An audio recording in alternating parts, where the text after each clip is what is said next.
কালীগঞ্জের তেতুলিয়া থেকে বিশ্বমঞ্চে একদিনেই বনে গেলেন তারকাদের তারকা। বাংলাদেশের ইতিহাসে এত দ্রুত কেউ তারকা হয়ে উঠেছে এমন গল্প আর নেই। তারপরও কেন ফিজ শুধুমাত্র দেশের গণ্ডিতেই রয়ে গেলেন বিশ্ব দরবারে এক আফসোসের নাম হয়ে? কেন Bumrah, Mitchell Starc, Kagiso Rabada, Shaheen Shah Afridi অথবা পেট কামিন্সের মতো কেউ হয়ে উঠতে পারলেন না? ফিজের যে সহজাত ক্ষমতা তা ধরে রেখে কেন তিনি অসাধারণ অর্জনের জন্য ছুটলেন না? এই মাঠেই 2015 সালের 24শে এপ্রিল আন্তর্জাতিক ক্রিকেটে অভিষেক হয় মোস্তাফিজুর রহমানের।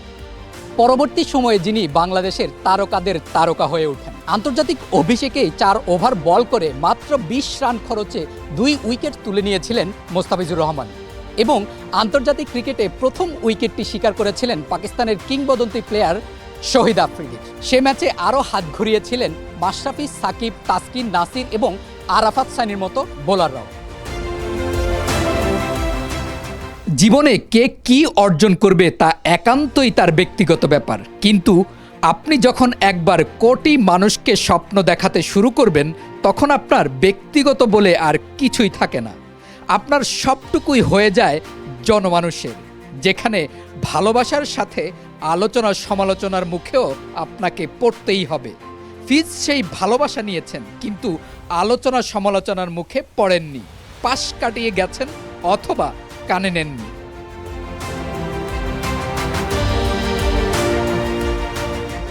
সে বছর 18 জুন মোস্তাফিজুর রহমানের অভিষেক হয় ওয়ানডেতে শক্তিশালী ভারতের বিপক্ষে এবং ভারতের বিপক্ষে খেলতে নেমে 50 রান খরচে 5 উইকেট পেয়ে রাতারাতি তারকা বনে যান ফিজ। ম্যান অব দ্য ম্যাচের পুরস্কারও পান এই মোস্তাফিজুর রহমান।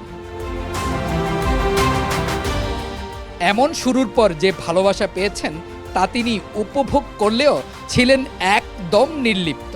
ঠিক তেমনি খারাপ সময়ে যখন সমালোচনার তীরে বিদ্ধ হয়েছেন তখনও ছিলেন নির্লিপ্ত।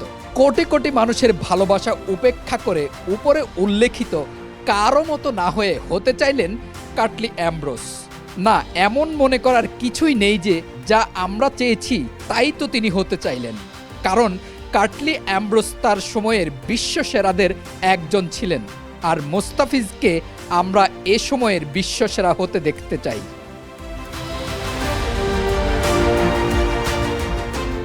ইএসপিএনের তথ্য মতে কাটলি অ্যামব্রোস কখনোই কাউকে ইন্টারভিউ দিতেন না, তাই তিনি বলতেন কাটলি টকস টু নো ম্যান।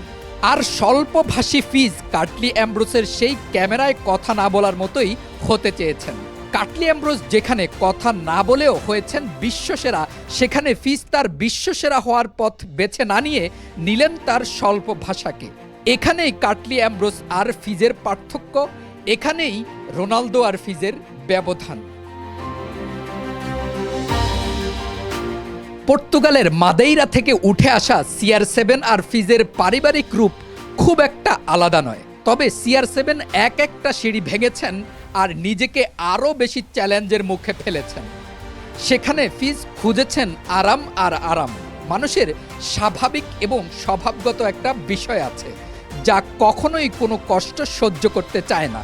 সেই মন যখন ফিজকে বলে দিয়েছে আমি টেস্ট খেলা উপভোগ করি না, ফিজ তাই মেনে নিয়েছেন। কঠিন কোনো কিছুই উপভোগ্য নয়, তার জন্য আপনাকে কঠিন পথ পাড়ি দিতে হবে। ফিজ তা করতে সক্ষম নয়, যা একজন রোনালদো করে যাচ্ছেন 40 বছর বয়সে।